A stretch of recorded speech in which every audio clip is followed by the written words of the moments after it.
অনেকেই মনে মনে কাঁদে এই প্রশ্নটা নিয়ে। এত আমল করি তবু কেন দোয়া কবুল হয় না? চলো শান্তভাবে সত্যটা বুঝে নিই। ১. দোয়া কবুল না হওয়া মানে দোয়া শোনা হয়নি, এটা ভুল। নবীজি সাল্লাল্লাহু আলাইহি ওয়াসাল্লাম বলেছেন, বান্দা যখন দোয়া করে আল্লাহ ৩ ভাবে কবুল করেন। সঙ্গে সঙ্গে দিয়ে দেন, দেরিতে দিয়ে দেন, অথবা দুনিয়ার কষ্ট না দিয়ে আখিরাতের জন্য জমা রাখেন। আমরা শুধু প্রথমটাই দেখি, তাই মনে হয় কবুল হয়নি। ২. সময় এখনো ঠিক হয়নি।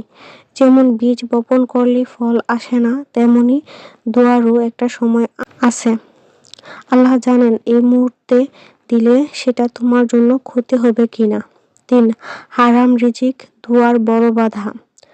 নবীজি সাল্লাল্লাহু আলাইহি ওয়াসাল্লাম বলেছেন, যার খাবার, আয়, পোশাক হারাম তার দোয়া কবুল হয় না।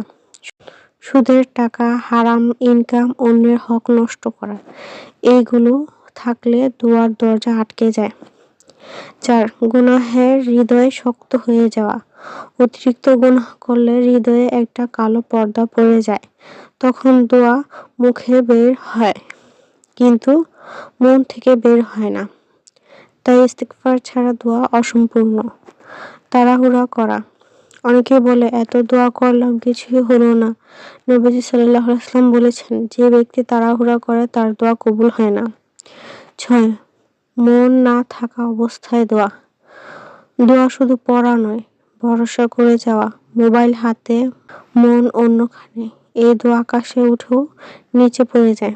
৭. আল্লাহ তোমাকে আরো কাছে আনতে চান।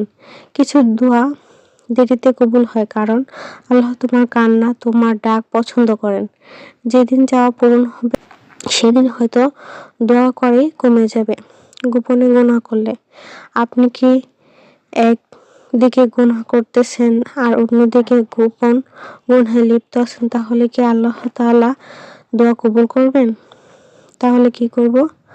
দোয়ার আগে 2 রাকাত নামাজ পড়ব, বেশি বেশি ইস্তিগফার পড়ব, দরুদ দিয়ে শুরু, দরুদ দিয়ে শেষ করব।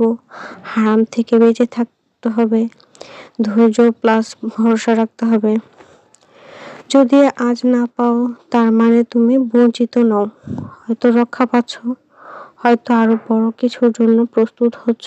আল্লাহ কখনোই বান্দাকে অবহেলা করেন না। আল্লাহ হাফেজ।